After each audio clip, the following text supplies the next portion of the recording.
And we are live. Welcome back, ladies and gentlemen. Billy Muzio and Bradley Stalder here for the Fantasy Football Fanalists. Tonight, we will review Friday's practice reports and player injury designations leading into the Divisional Round playoff weekend. Then we will transition into our Prize Picks and MKF slates to cover some of our favorite entries. Bradley, let's get this thing kicked off. Who's in, who's out, and who's banked up this weekend? We'll start with the outs, and that's Zach Moss for the Buffalo Bills. Moss got injured. His ankle expected to be out for the remainder of the playoffs, even if the Bills advance. So in light of that, the Bills signed Devonta Freeman to replace Zach Moss, and he will be on their practice squad, possibly elevated for the game on Sunday. For Sammy Watkins, though, he will be out as well. He had a calf injury, and his days in Kansas City are numbered. Even if they go to the Super Bowl, I don't expect Sammy Watkins to be playing. He may have played his last down here in Kansas City. When are we going to include Mecole Hardman? When is he finally going to break out? Yeah, I really thought he was going to have a little bit better of a year this season, and he just seemed to play behind Robinson even as well as Sammy Watkins, and there's just a lot of offensive weapons on this team. And yes, it's a high volume passing attack, it's a high scoring offense, but I think until Watkins is gone, I don't think we can rely here on Mecole Hardman. But realistically, he was drafted as the Tyreek Hill replacement. If you think about it, back when Tyreek had uncertainty in the NFL due to the child abuse case that he was facing, or allegations, I should say, that he was facing, and Mecole Hardman was drafted as that speedster. But when they ended up getting Tyreek back, I think that they were left here now with two speedsters, and they didn't have quite as much of a need for Mecole Hardman as they initially intended to. I think they also just haven't unlocked him. As you said, he played behind Robinson, played behind Watkins, but also he was used in the punt game. And when a player is used in the punt game or the return game, they're not normally a 1A player in that offense. So that's something I'm going to be observing this summer and into all of the practices. Is Mecole Hardman going to be returning punts? Is he going to be returning kicks? Is he going to be used, or is there going to be more involvement as he learned the playbook, gains the trust of Mahomes, et cetera? And seeing that Watkins and Robinson are free agents going for next year. So, or there's a Byron Pringle sighting, from week 17. Got to get in some love for Byron Pringle. Okay, so Watkins is out. John Wolford also out for the LA Rams. Look, Wolford played admirably in the time that he did to step up in Goff's absence. But with the way I envision this game playing out, the Rams versus the Green Bay Packers, strength on strength, you see a defense that's top 5 in pretty much every defensive metric this year. And the Green Bay Packers, have top 5 metrics in just about every offensive category. I expect that Goff, he throws short and conservatively, and that the Rams try to control the game. They don't try to let this get out of hand. We saw what Goff wasn't able to do. He wasn't able to complete a lot of passes against the Seahawks. He's 3 weeks removed from thumb surgery, right? So I don't expect him to be chucking it down the field, even if he feels comfortable. And not throwing it down the field, I think actually plays to Green Bay's weakness. They're not good at tackling. Like, the linebackers are not good at tackling. And so if you have a wide receiver cutting through the middle or making a slant, I think that Green Bay's strength with shutting down the big play wide receivers works, but their weakness are their linebackers. So if you're having people in the middle of the field, receivers, they're going to break some things off. And I'm concerned that this may actually play into Green Bay not being able to control it as much. So as funny as it sounds, like, the injury to Goff may actually help the Rams offense against the Packers defense. Yeah, I think expect to see a lot of Akers like we did last week as well. They're going to lean heavily on this run game with as explosive that Akers has looked. And as we've seen, Green Bay has a bottom 5 rush defense. So I think that in order for the Rams to take advantage of this, they're going to have to run the ball. And to think also, I mean, Goff's thumb, it's on his throwing hand. And we look back to similar injuries where other quarterbacks have had, similar injuries on their hands, and they've been out 4 or 5 weeks even. So to see him come back, 3 weeks in, he's definitely rushed, and it's because playoffs is here. If this is regular season, he's not playing this week. But it's a win or go home matchup, and was able to play through it last week without setting himself back with more injuries and making sure he doesn't suffer any long-term damage. So I think he's going to look a little better than he did last week. I don't think there's, much any other way that he can really go, quite frankly. I mean, it was a pretty poor outing last week versus Seattle. And I think that he's going to definitely have a better week, but I agree. Shorter passes, a little bit more of Bob Woods involvement, some jet sweeps, a lot of lateral passes, and then a lot of in the run game. So I definitely agree. So we have a listener question here. Is it the injury or is Goff just bad? And so I think that it is mostly the injury, but we know historically that Jared Goff is a terrible quarterback under pressure. Like, if he's given time to throw and he's given protection, he's one of the best in the NFL in getting the ball down the field or to his receivers. Very, very accurate when he's got the time. But with the Green Bay Packers, they've got Zadarius Smith and they've got Preston Smith, two very good edge and defensive linemen. So I expect them to try to put pressure onto Goff, knowing that he has the injury, knowing that he'll have to rush it.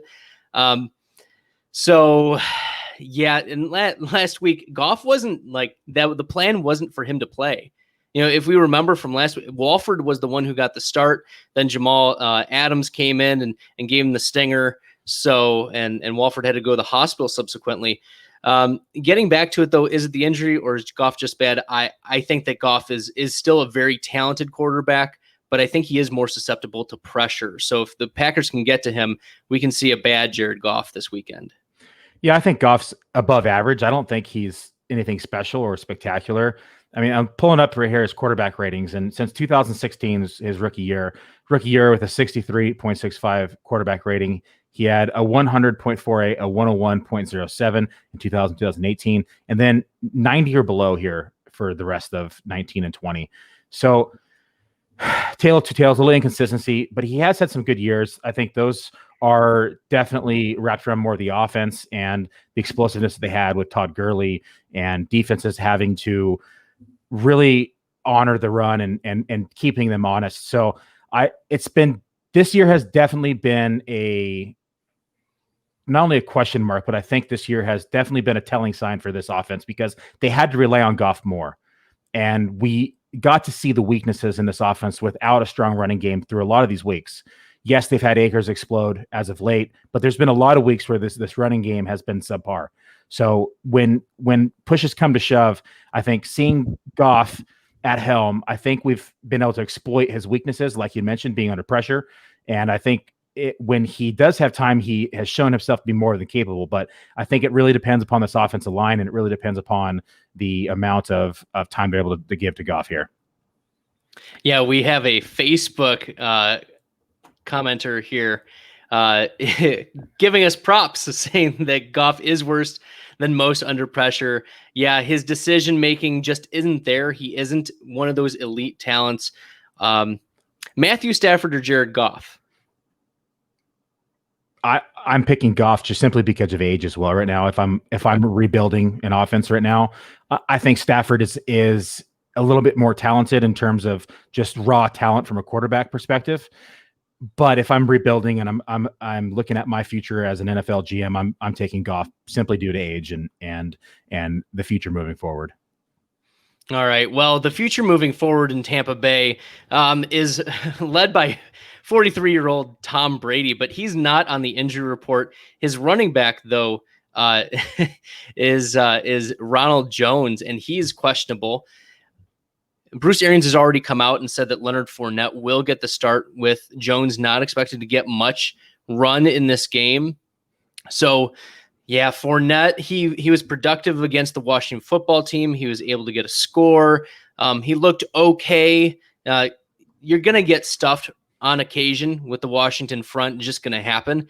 But Fournette looked like a capable back. It didn't look like he lost anything. Like, I know that he only signed a 1-year deal with the Buccaneers, but I could see him taking a valuable plotter job somewhere this offseason. I don't think he looked like he lost it. No, he didn't lose it. It just broke down to opportunities here. And we've talked about this all season long, is opportunities king. And when you're losing, 250, 225 rushing attempts like he had in Jacksonville, of course the production's going to slip as well. So I agree. I think Fournette will sign somewhere. I don't think he's necessarily going to be a workhorse in any location he goes to. He'll probably be a 1A or 1B, similar to what we saw this year. I think long gone are the days of 250 carries for Leonard Fournette, or plus 200 carries, I should say. But Ronald Jones, that whole thing last week was kind of odd. So I heard rumblings that he had complained about not getting 1,000 yards, and then they said he re-aggravated his injury here in warmups. So part of me wonders how much of it was the re-aggravation, or was it simply a benching too, due to attitude and complaining about not receiving 1,000 yards. So it's definitely a situation to monitor, but Ronald Jones has shown capable when he's been the lead back here in this offense. Yeah, for next year, Fournette and Shady McCoy, I expect to ship on out at Tampa Bay. They'll probably find greener pastures. I expect actually McCoy to retire, or to find just a practice squad place somewhere. So I think it is going to be the Ronald Jones show next year. But for this playoff game, it's going to be Leonard Fournette leading the backfield for the Tampa Bay Bucks. Questionable as well, Latavius Murray and Taysom Hill, the running back 2 and running back 3 on the New Orleans Saints. Billy doesn't like the jokes when I make him about Taysom Hill. He who shall not be named on this podcast. I can say his name. Billy's still scarred. Here's a fun fact. Alvin Kamara, 22 carries in week 16. It was the first time all season that he had at least 20 carries in a game. I think that Kamara is leaned on more heavily in light of these injuries. I mean, Latavius Murray had to leave the playoff game against the Bears early. So I would expect more Kamara, especially if there's not a game plan for Taysom Hill to be used as much, or if he's limited. This is going to be the Alvin Kamara show. Whatever he is on anywhere, he may be a value. Billy, we've got some trolls here commenting. Yeah, I'm going to take this off the screen ASAP, because he is not a god. He is a vulture, is what he Taysom really is. Hill. So someone commented on the Facebook that Taysom Hill is a god, and Billy was quick to dismiss it. Yeah, we have a very, very, very different definition of gods here. Well, getting back to it though, yes, Alvin Kamara, I think whatever lines or mores or lesses that are set, whatever value he is in DraftKings, wherever you're trying to get Kamara in DFS this weekend, I think it's going to be a value. We're also going to look at another backfield, and that's going to be the Kansas City Chiefs. Clyde Edwards-Helaire has an ankle and a hip injury, missed practice on Thursday and Friday, questionable to play against the Browns. Not that you were planning to play Clyde Edwards-Helaire, but you shouldn't be planning to play Clyde Edwards-Helaire. The Browns have a very good run defense. They've always stuck. I mean, we saw James Conner really get bottled up in the run game. It was through the passing game that he had to make his mark. And we saw this year that the Chiefs, if they're going to pass, they're going to pass their wide receivers or tight ends. They're not going to dump it off to Clyde Edwards-Helaire. Deion Yelder, the backup tight end, and he's a non-factor as well. He's questionable. So As much as even if Clyde Edwards-Helaire even if he does suit up, I don't expect him to be a super fantasy relevant against the Browns. Yeah, and even when he was healthy, I mean, dating back to like after the bye week, from like weeks 11 and 12 and 14 and 16, 15, sorry, we never saw more than 16 carries. And if you go back to the beginning of the season where he was averaging like 20 carries a game, that's when we saw the Clyde Edwards-Helaire that a lot of fantasy owners drafted in round one that we thought was going to be this boom play. It was going to be the Kareem Hunt from his rookie year, and it just didn't really play out. And some of it may be size, and we saw him get stuffed on the goal line, 5-6 times in one game. And his body took a beating here. He's only 5'8". He's 209 pounds. And so I think that he's talented. I definitely think he's talented, and he's in a very favorable position from a running back for an offensive standpoint and what this offense is going to be performing at his fantasy point and his outputs. But I think he's going to have to score from 10 out or further. He's not going to be used as a goal line back moving forward. And I would not be surprised to see if the plotter, like you mentioned with Fournette, maybe he gets added to someone like the Chiefs here who need that goal line back and are able to really complement their red zone packages. You heard it here first. Leonard Fournette to the Chiefs this offseason. Billy prognosticating. I love it. In the podcast that in the live stream that I did yesterday, I mentioned that Clyde Edwards-Helaire in my way too early 2021 rankings is outside my top 12. So yeah, I'm not as high as maybe one would think, but I think we've gleaned from this offense enough that there's at least a lot of concern and risk involved in playing someone like Clyde Edwards-Helaire as a reliable option. Speaking of reliable options, the Cooper Kupp, he's questionable. He is expected to play, though, against the Packers.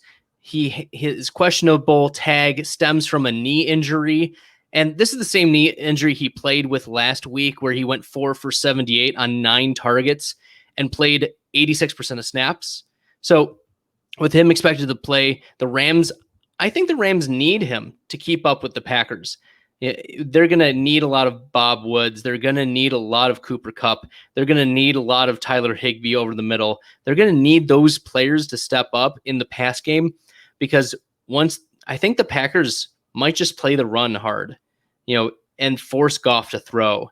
And those are going to be the short, intermediate throws that Goff is going to need to make. He can't afford to have a 40% completion percentage, a 50% completion percentage like he did against the Seahawks for the Rams to have a chance, no matter how good their defense is.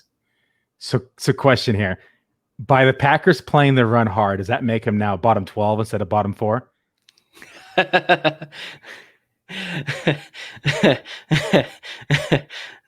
Stop it.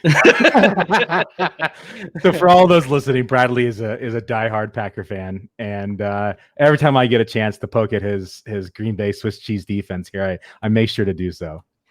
Oh man, if only they didn't draft a quarterback in the first round and didn't draft a running back in the second round and trade their fourth round or third round pick to make sure they got that quarterback in the first round.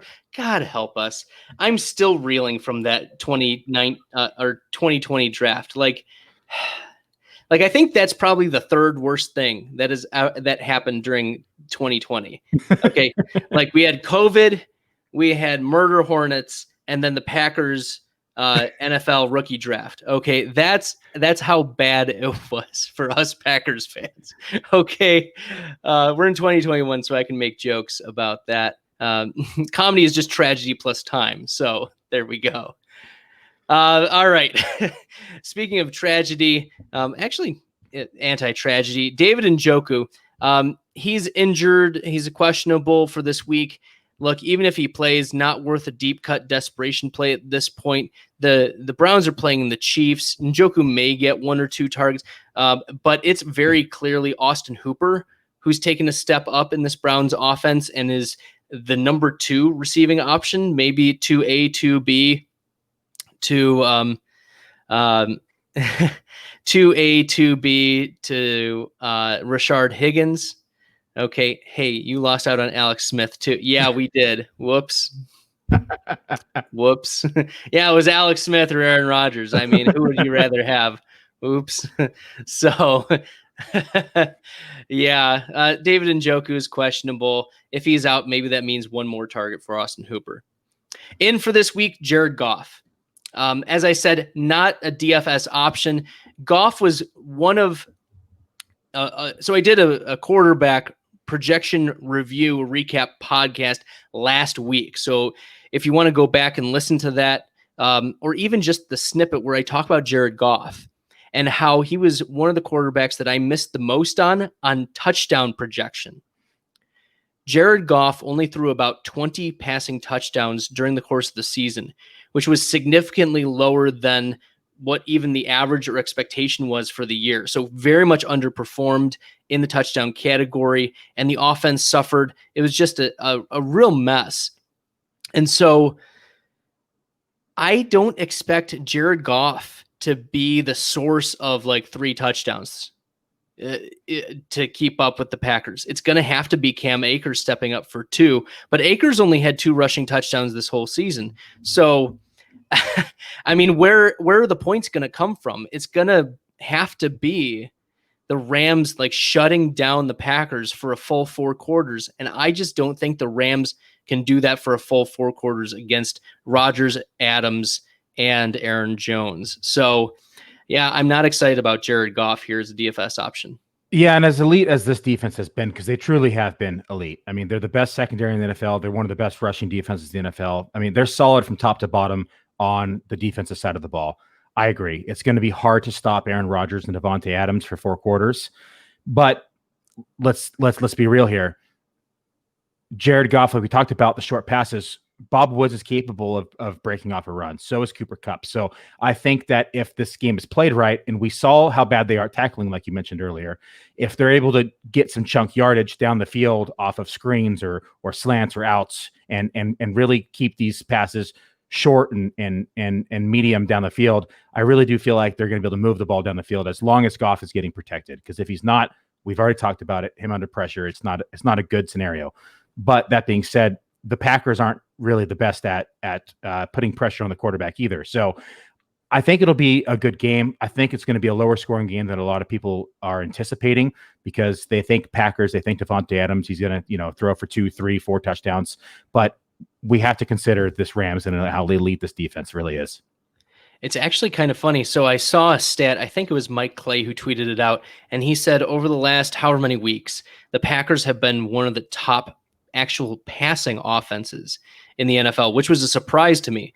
I thought that, the Packers would be run heavy, because that's what they had been for almost the entire season. But it's been Aaron Rodgers who's been leading this team over the past few weeks in the passing category. And I know Jalen Ramsey has been tested a few times this year, and in the times that he's been tested, he's performed very well.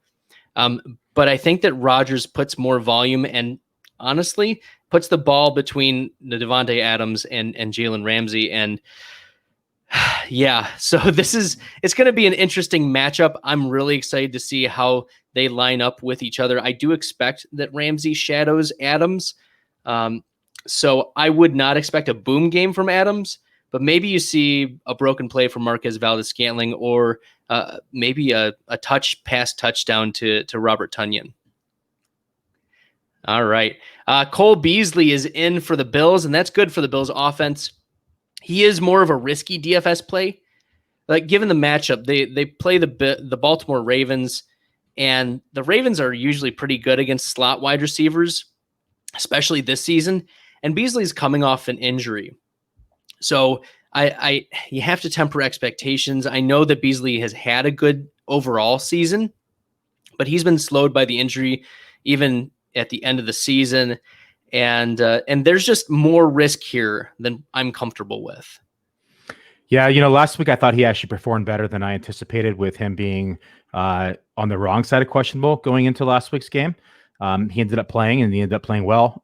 So I'm a little bit more optimistic than you are this week with Beasley in, just because he didn't have any setbacks last week.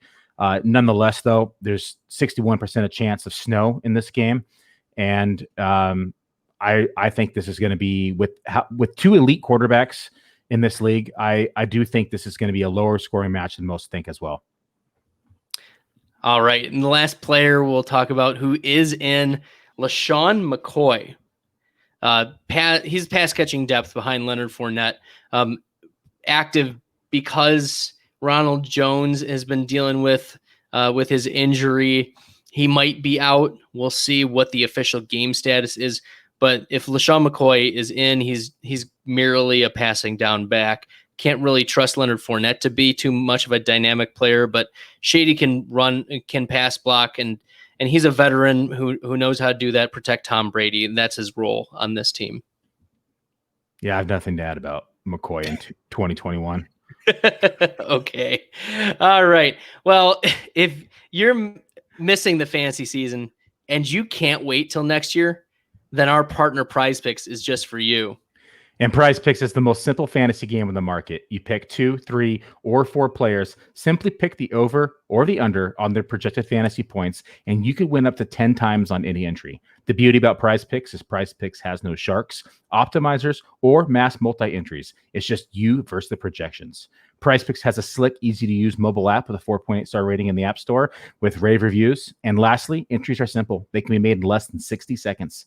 But the best part about Prize Picks, and we say it every week, is Prize Picks will match every one of our listeners and now viewers, because we're live, deposits up to $100. Simply use the promo code FFF for your 100% deposit match and place your first entry today.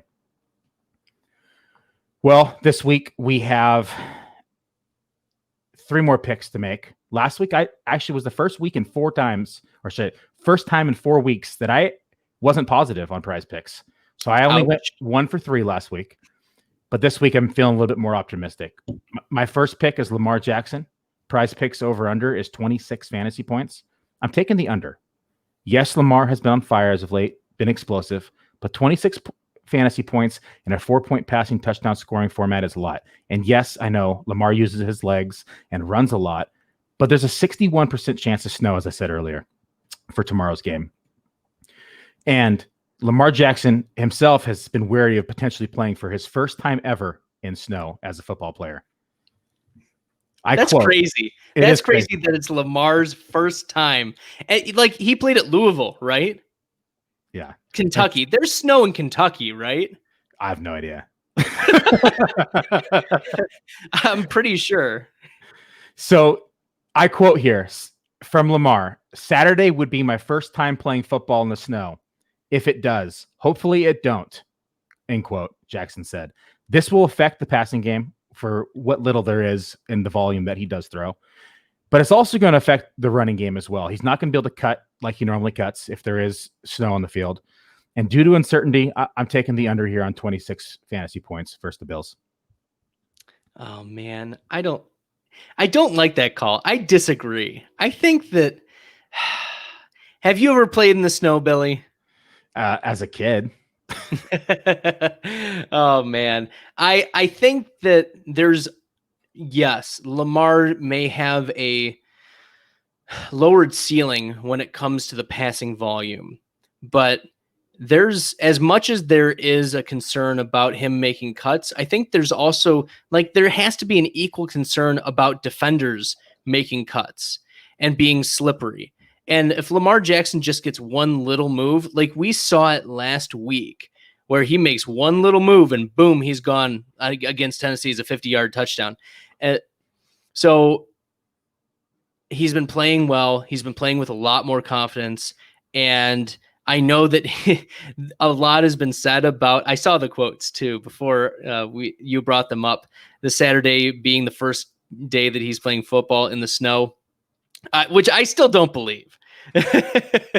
But yeah, I think 26 is a good line.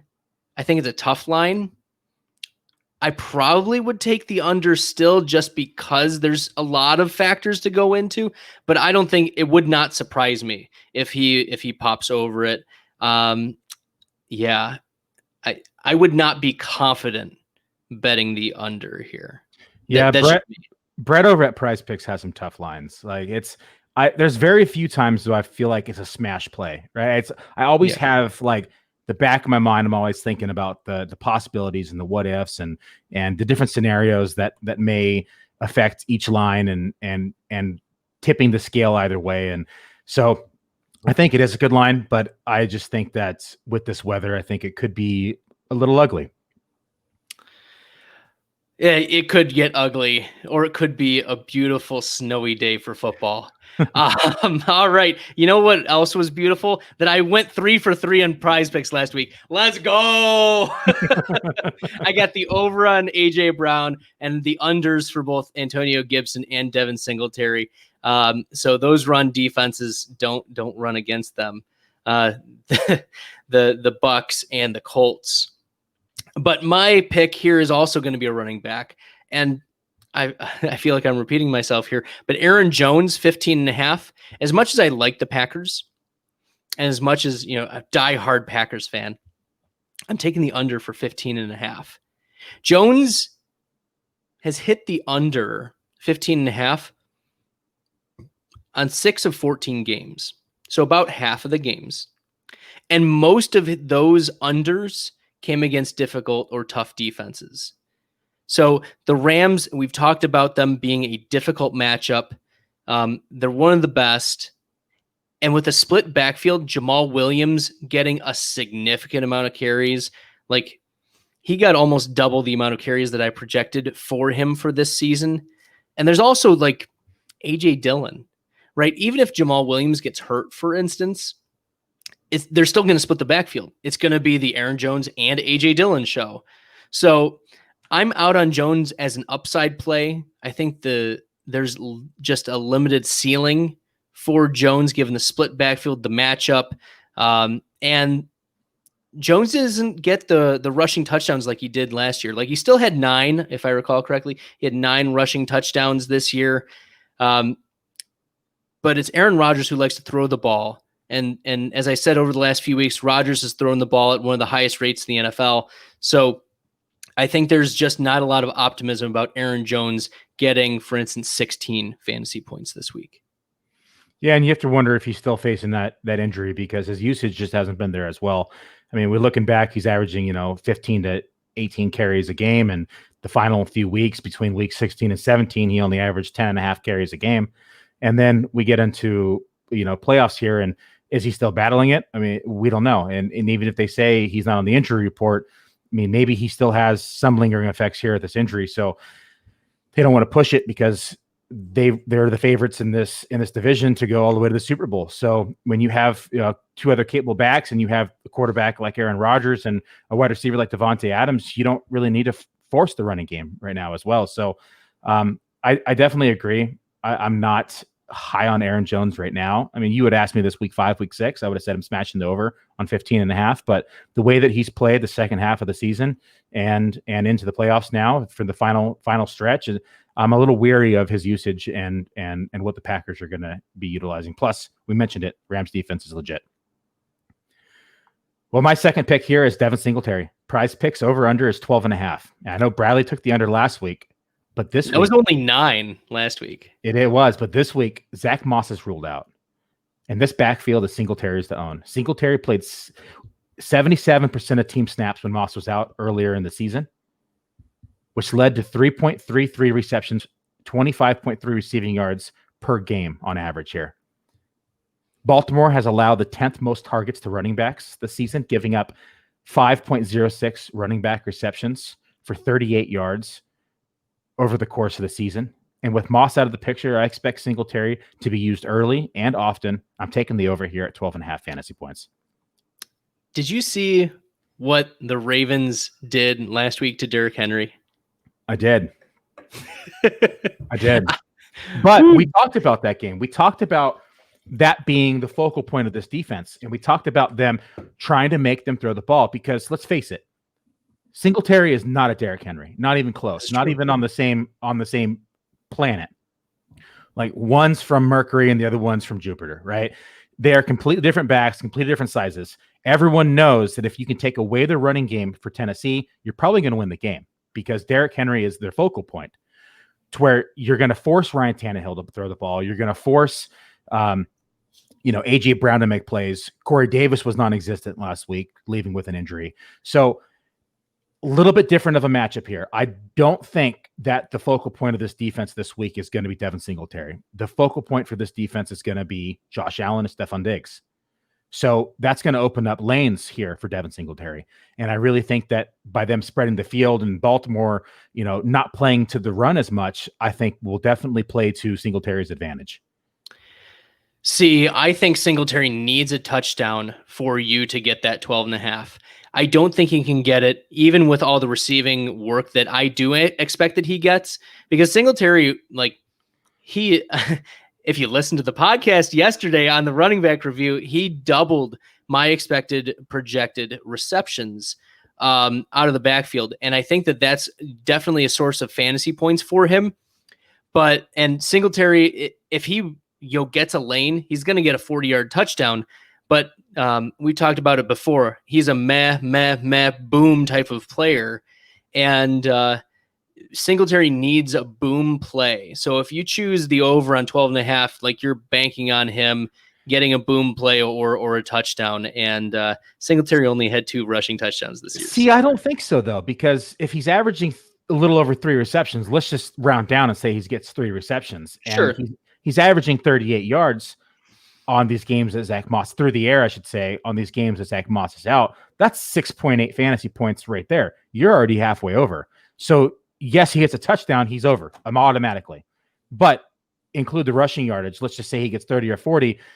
I think there's a little bit better chances of him hitting the over than there is under, because yes, touchdown secures it, but realistically, he only needs 60 yards on the ground with 3 receptions for 30 yards, and that hits it. So I expect more in the air than on the ground with Singletary. And seeing that Prize Picks is PPR, I'm liking the 12.5 line.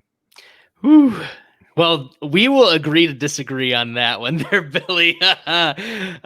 Maybe it's partly I'm looking for more ways over the last few weeks to disagree with you, but nevertheless, you'll take the over, I'll take the under. We'll see what happens here. My second prize pick line for this week, Robert Tonyan, the 10 flat. I'm taking the over. Tonyan has the touchdown upside. We talked about it. If there is a player in the NFL, aside from maybe Devontae Adams, who's going to get more receiving touchdowns? Robert Tonyan. And an article actually just came out a couple days ago where Tonyan said that he was pulled aside before the season started and said, Aaron Rodgers said, you're my guy. And when you get that vote of confidence from number 12, yeah, he's your guy. And Tonyan, as much as he's been tagged as this touchdown maker and touchdown dependent tight end, he still gets his 4 to 6 receptions, 5 to 7 targets in a game. And in a game where I do expect Devontae Adams to get the Jalen Ramsey shadow and Aaron Jones to be, get the Aaron Donald bottle up, Robert Tonyan, it may be a middle of the field trusted option for Aaron Rodgers. And I think 5 for 50 yards would secure that. And then, always a touchdown upside. So I think Tonyan being a great sneaky number 2 option behind Adams in this passing offense, Tonyan I'm taking the over at 10. See, I think this line is deceptive, and I really think it's almost a false sense of security here, because as much as I want to smash this over, I have to say that Tonyan has been very touchdown dependent. I mean, looking back from weeks 15 to week 17, Tonyan's only had 7 targets between all those weeks combined. He had 3 in week 15. He had 2 in week 16. He had 2 in week 17. He had 2 touchdowns in those 3-week spans, but he did not break 20 yards in any of those games. So I see the argument when people say that he's touchdown dependent. I think he is. I think earlier in the year, in the middle of the year, when he was averaging, 4, 5, 6 targets, like you mentioned, I think he had a safer floor there. But I agree. He's good for a touchdown almost every single week. And he had 11 on the year. And he didn't even play every single game. for the Packers this year. I mean, he was out week 1. Actually, he played week 1. He played 60% of snaps week 1, just didn't get a target. He goose egged. He goose egged. Yeah. I started him in our 32 teamer that week, and I was like, oh, take a flyer. And then I didn't play him the next week. I was like, oh. So goose egged week 1. He still had 11 touchdowns. And I just think that he has to score in order to hit this line, because if he doesn't, like I said, he's had under 20 yards in the last 3 weeks combined. Or not combined, but each of the weeks of the last 3 weeks. Yeah. I mean, if I'm betting, I'm betting more so that he would get a touchdown than not. If there's a touchdown maker in the NFL, it's Robert Tonyan. It's a tough defense, but they're a pass first offense right now. So we'll see. But that's my take. I still have confidence in Robert Tonyan and his involvement in this offense. This is the most that we have disagreed on players all season. I love it. We're hitting it all in 1 week. Like, for those who are new listening to us, like Bradley and I, we think a lot alike. We have a lot of similar takes in terms of fantasy analysts and analysis, I should say. And even our rankings were very, very similar. There was a few, major discrepancies, but for the most part, people were ranked within like 2-3 rankings of each other. So to actually see us actually have a lot of disagreeing content right now it's beautiful. So my last pick, I don't know if Bradley's going to like this one or not like this one, is Allen Lazard here. Prize Picks over under is 8.5. And I've taken the under. Since returning from core muscle surgery, Lazard has only been playing around 60% of snap shares since week 11. In that 7-game stretch, Lazard has only seen 29 targets for 20 catches, 197 yards, and 1 score.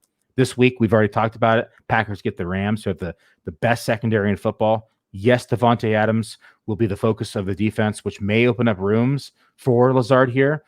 But I think he has to get a touchdown in order to hit this 8.5 mark, and I just don't trust it. Based on recent usage, also long-term usage, I'm taking the under here. I think that's a smart call.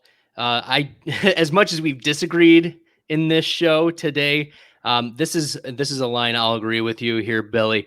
The last few weeks there's been a lot of chatter out of Packers camp that the Green Bay coaches have been holding Lazard back intentionally, because as much as he's healthy and good to go for play, they're still worried about re-aggravation of that core injury. And so the lack of involvement, the lack of snap share, I think that Lazard may be a buy low in Dynasty. I still think that he's a value. I think he's a good player. But yeah, this is 8.5, requires a touchdown, and I just talked up Robert Tonyan, so I have to talk. What goes up must come down, and Lazard has to come down here. All right, my last pick, my third pick here, Marquise Brown. Marquise Brown, the line is 14.5. I am taking the over. And Billy is like, all right, another one we're going to disagree on here. But Marquise Brown has had either 4 catches or 8 targets in each of the last 7 games, and that's inclusive of the playoffs. The Ravens, they, like, Billy, like, I don't know how much you watched the Ravens game last weekend, but it looked like the game plan was to involve Marquise Brown so much more, that he was the focal point of the Ravens offense. And I think based on what we saw last week, like, you can trust that the Ravens are going to involve him much more in the target share. And this is against a Bills team which is susceptible to the pass. The Ravens are going to have to keep up with Josh Allen. We saw how awesome Josh Allen has been. Even when he made a couple poor decisions in the Indy game, like, he still put up a monster game against an Indy defense, which is of great repute. So I think fire up your Hollywood shares this weekend.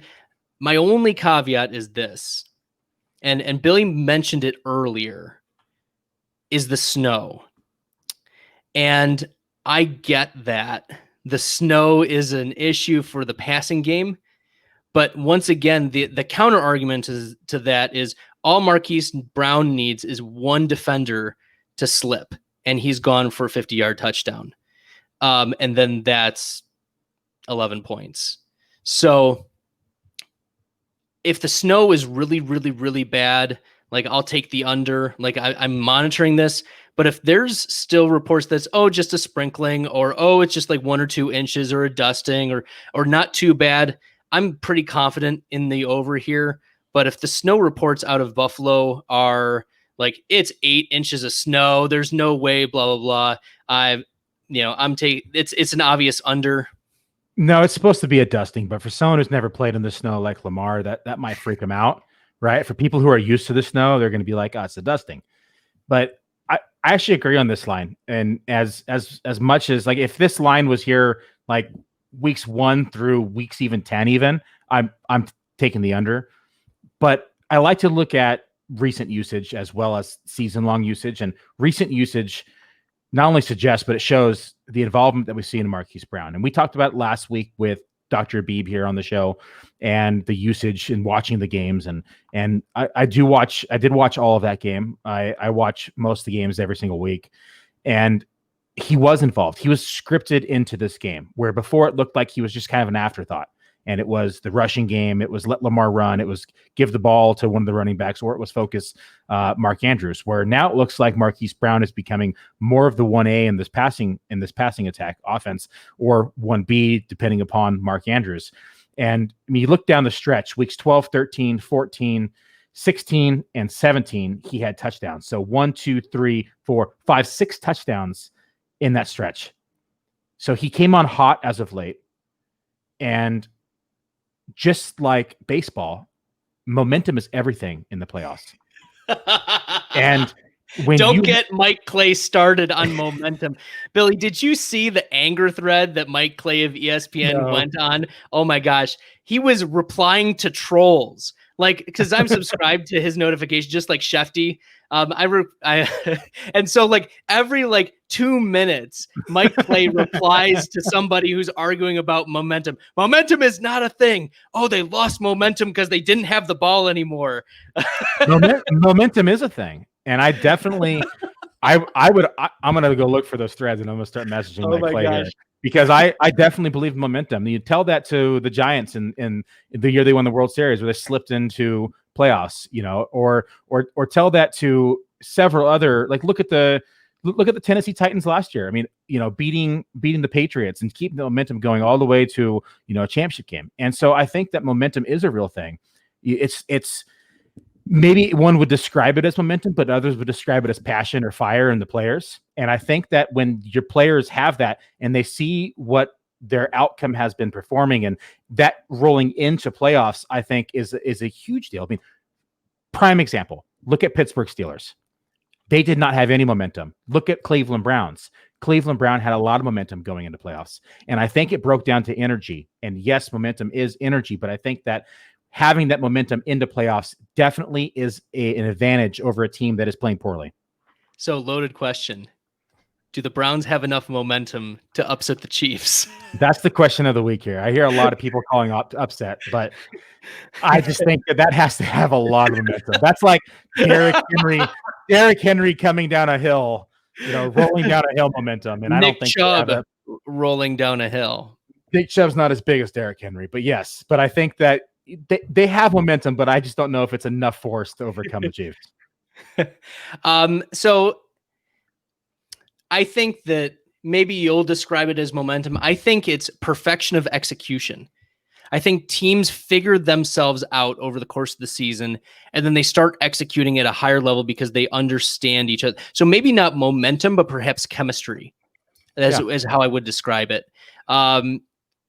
But I think it's the same underlying principle, that there is this elevation of gameplay because they are used to executing at a high level. When you are practicing and practicing and practicing at a high level, you can't help but muscle memory it in as I'm going to double move right here, or I'm going to make that extra read, or I'm going to look off that defender. And I think that the Ravens, and in particular The Ravens are on a hot streak, but in particular, Marquise Brown and being a part of this offense.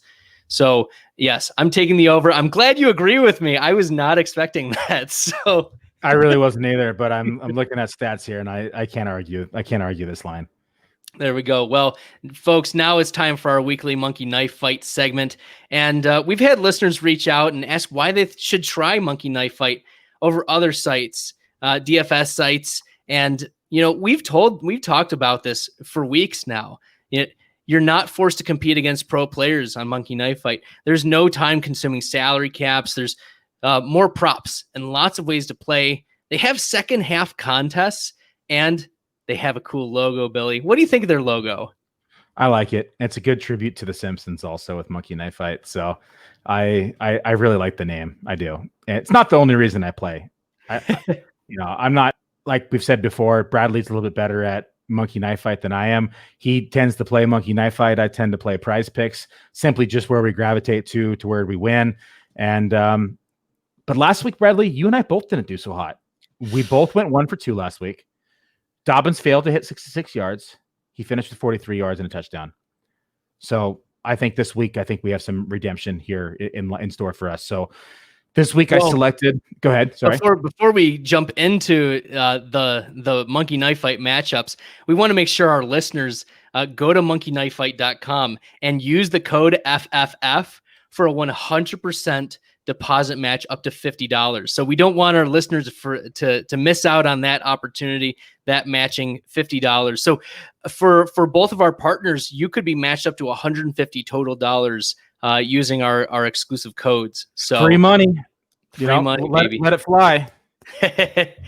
So Billy, tell us about this week on Monkey Knife Fight. So this week I selected more or less again. I'm stuck on this more or less just because I like the way it's set up, but this one gives us a chance to win 3.5 times our entries. And this week we have Patrick Mahomes versus Baker Mayfield.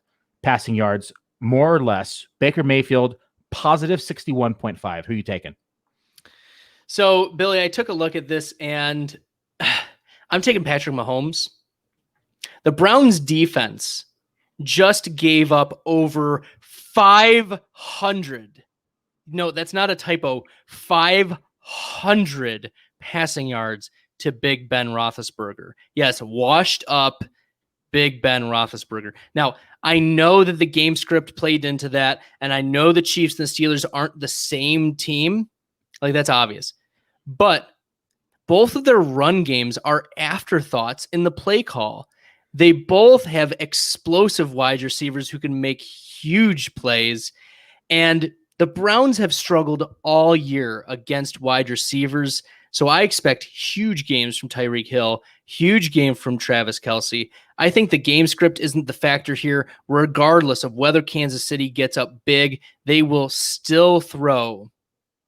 I could see Baker getting to 300 passing yards, but Mahomes could be at 375 just due to a couple chunk plays. So I'm taking Patrick Mahomes more than 61.5 yards than Baker Mayfield. So real quick, we'll get to, we disagreed today, which is fantastic because we don't disagree this much. But real quick, yes, the Steelers threw for over 500 yards, but Big Ben threw 68 attempts. I know. 68. So game script, they were down 28-0 in the first quarter. And I got a text, a buddy of mine messaged me and said, "Hey, did you take the Steelers line minus 6.5?" I said, "Yes, but I didn't see the memo of the new line." And he said, question mark. And I said, "Looks like the new spread was minus 28 Steelers." And he said, question mark. I said, "Yeah, look, it's 28-0 in the first quarter." And so when you have that type of deficit, you're forced to throw the ball. And so, yes, he threw 500 yards, but it took him 68 attempts to get there. So in just in comparison, 68 attempts for those who either, don't play fantasy football or aren't into the numbers like Bradley and I are. Jared Goff since we have Goff on the topics today, Jared Goff only had 552 attempts all season long. So to have 68 in one game, which is 12.3% of his season on one single game, is astronomical. And so I do not expect to see Patrick Mahomes throw the ball 68 times this game, which leads me to say that I have Baker Mayfield with plus 61.5. And the reason why here, I'm going to get into it. That rant earlier was purely just talking about the Steelers and what they had put up. Baker's 61.5 yards is a big spread. Since week 12, including the last week of the wild card, Baker's averaging 283 passing yards a game. With a 61.5 spread, Mahomes would have to throw for 344 yards. Not out of the question. Definitely possible for Patrick Mahomes. But those are just averages. In a game that the Chiefs are expected to win, the Browns should also be playing from behind. I expect Baker to have more passing attempts. Not 68 like we saw here at the Steelers, but I do expect him to pass the ball a little bit more. I don't love this pick because it's very hard to bet against Patrick Mahomes. But with game script here and, Baker's hot streak, that momentum, that's right, Mike Clay, momentum. The Browns have a lot of momentum here, and I think they're going to keep this passing attack going. So, okay. If Baker gets 250, which is the passing yards line that he's been around the last however many weeks, like near the end of the season. 283 average since week 12. Okay. Yeah. So he's had more than that, more than 250. Mahomes on the season has averaged 316. Okay. So that's about what, a 40-yard difference-ish, 30, 40-yard difference. I think that's I think it's going to be larger just because of the matchup. I don't trust the Browns secondary. I know they're getting Denzel Ward back, but this is the first game back from the injury from IR or COVID in weeks. So I don't trust that he's going to be in full gameplay shape against Mahomes. So yeah, that's my reasoning. Take it or leave it, I suppose. And that's why we disagree. We bring up a lot of these reasons and allow our listeners to make informed decisions based on the process that we go through in these mores or lesses or for prize picks or over and unders. Yeah, there's a lot of different ways. There's multiple ways to skin a cat, but ultimately, when you can break down the analysis, either Bradley or myself or online, however you're finding it, it allows you to make more informed decisions when you're entering on these lines. Next up, we have Nick Chubb versus Clyde Edwards-Helaire, with Clyde Edwards-Helaire at positive 23.5 on rushing yards. Who do you have here, Bradley? More or less Nick Chubb or CEH? See, I was looking back at my running back projections going into this season, and I was so off on Clyde Edwards-Helaire for this season. And like in that, it just left a terrible taste in my mouth. So I have to take Nick Chubb. Okay. CEH is far too unpredictable. He's had fewer than 38 rushing yards in 4 of the last 6 games. Chubb should get room to run. The Chiefs aren't as stingy against the run as they are against the pass. I expect the Browns gameplay to be try to keep the ball out of Patrick Mahomes' hands, but good luck with that. That would mean heavy doses of Kareem Hunt and Nick Chubb. I think that Chubb has a much safer ceiling than Clyde Edwards-Helaire. So real quick, before I get into my reason, because I agree with you, before we get in there, we had one of our listeners here with a question, and it says, Billy Muzio, if you could compare a fantasy football player to your golf game, who would it be? And that's a very simple answer to me. That's Sammy Watkins, because I'm a boom bust play. I'm either shooting 80 or I'm shooting 110, and there's no in between. So I either disappear for the day or I'm on. And as 3 touchdowns, 180 yards. And as John knows here, if you catch me on the front 9, I'm putting up 200 yards on you, John. But then on the back 9, I disappear. And that's the Sammy Watkins here on this field. So definitely I'm the Sammy Watkins in the golf game. If you say so. Billy, when we get a chance to get together, we'll have to go golfing too. So yes. Yeah, no, I'm not much of a golfer. I play for fun. I have fun with the buddies, and I broke 90 twice this year for the first time ever. And but each time I broke it, I followed up with a 100 plus. So I'm streaky. I'm really streaky. Like I'll have, 4 or 5 pars in a row, and then, I might have 4 or 5 bogeys in a row. So my golf game is very inconsistent, but that's why we're amateurs, right? I'm usually playing with a 6-pack, so back nine's usually worse than the front nine. So, and we've put this theory to the test. So we started back nine and I played great. And then we hit the front nine, which is now the back nine, and I play horribly because you have a 6-pack with you. So but that's golf for me. So I'd rather have fun and shoot, high 90s to low 100s than break 80 all day. So or break 90 all day, I should say. I'll never break 80. Who am I kidding? So back to football here. I have Nick Chubb here as well. And I just think he's the best pure runner in football. He really is. And we've talked about this in the podcast. And his usage is unquestioned. Whereas I don't fully trust CEH or his usage. He's already coming off an injury, and he's questionable entering this game as well. So the Browns always utilize their running backs, and they establish the run. Shout out to establish the run. But even in a game that will not be running back script friendly, I still am taking Nick Chubb here with CEH at positive 23.5. Yeah, and there was a lot of concern coming into the season about how Kareem Hunt and Nick Chubb could coexist in the same backfield, and there isn't really a concern. Like, they can both be top 12, top RB1s. I mean, Kareem Hunt had 198 carries this season. Nick Chubb had 190 in 12 games. So really, they're used. Chubb is, as you said, one of the purest runners in the NFL, and he's used around the goal line. So is Kareem Hunt. They had 18 rushing touchdowns between the two of them this year. They're used early and often in high leverage situations. So I think it's pretty safe to trust Kareem Hunt here as being used, but also Nick Chubb in this, more or less, comparing him to CEH. I agree. Well, before we end the show here tonight, we have a very, very, very special announcement for all of those fantasy football diehards out there. We have Bob Harris from Sirius XM Radio, who will be joining us on Friday, February 5th for our Super Bowl weekend podcast. That's right. A live show with Bob Harris from Football Diehards from Sirius XM. I hope you're all excited as I am. Bradley, are you excited for this? Billy, I'm excited for you. I'm excited, but you share this enthusiasm about Bob Harris that is unparalleled. You send me screenshots of your conversation in inviting him and his acceptance, and it's I don't know, all of these GIFs and emojis of joy and it was fangirl status. That's right. Billy, we need to we are a live podcast, so I have to edit myself and censor myself. But I think you're also censoring yourself too here, just in holding yourself back. Yes, it is pretty amazing.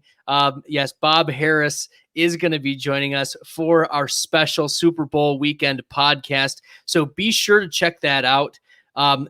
We're stoked. We've had some amazing guests, within the last year, and to cap off the NFL season with Bob is going to be phenomenal. So great get, Billy, and we're both very excited for him to join us. Yeah, I can't even put into words how excited I am. Bob Harris has been one of the guys that I have listened to in fantasy football since I became a diehard. And I say diehard, it's like a play on words because it's the name of his show, but it truly is. Fantasy football diehards listen to Bob Harris. Bob Harris and Mike Dempsey were the men, I should say, not the man, because there's two of them, but they were the men when I turned into Sirius XM and I was listening to podcasts before we started podcasting, and even on my rides home, that's who I listened to on the radio is Sirius XM. I'm listening to Mike Dempsey. I'm listening to Bob Harris. I was listening to Ray Flowers. I was listening to everybody else on that show who put out amazing content. And so to be able to have someone that I look up to as a role model in this line of work that we're doing now is just astronomical. I'm just overzealous. I'm completely filled with joy. And it literally was, I told him it would be a dream come true if you came on the podcast. And when he said, let's make it happen, it was like make a wish foundation for being there. Billy's beard was sweating in between sending those messages, and the glistening of the the beard hairs right there. You could just see that he was like sweating out. Like, what would Bob say? Is he going to come on? Like maybe he's just leading us on. Because didn't you like just invite him in public and then he said DM? Yeah. And then it was amazing. It was like, I just said, hey, you know what? Shooters got to shoot and you got to shoot your shot. So I shot it out and he said that he's going to miss recording because he's not going to be recording on SiriusXM much longer or he's cutting back. And I don't know the full extent of what's happening, but to see that and then to just shoot my shot and say, hey, why don't you join us if you ever get bored? And for him to say yes, it was just like, holy cow, it's actually happening. So I'm like a kid in the candy shop right now. I'm just excited and I just cannot wait for this show. And what not a better podcast, a championship matchup for whatever Super Bowl matchup we have so the ultimate game for one of the ultimate podcasters in my mind to come on board and to share their thoughts and to join us live here with the Fantasy Football Fanalists. Yeah, I'm just taking it all in as I'm talking about it even. So that's it, everybody. Make sure to follow us on Twitter at FF Fanalists, at W_Muzio, at FF Stalder, or on Facebook at Fantasy Football Fanalists. Please subscribe to our Twitch and YouTube channels at FF Fanalists, or just simply go to our website and find every single social button I just mentioned at fffanalist.com, as well as articles, resources, DFS content, and more. Thank you for watching tonight. Good luck in any of your DFS lineups that you've made in place this weekend. We will see you all back here Tuesday at 5 p.m. next week.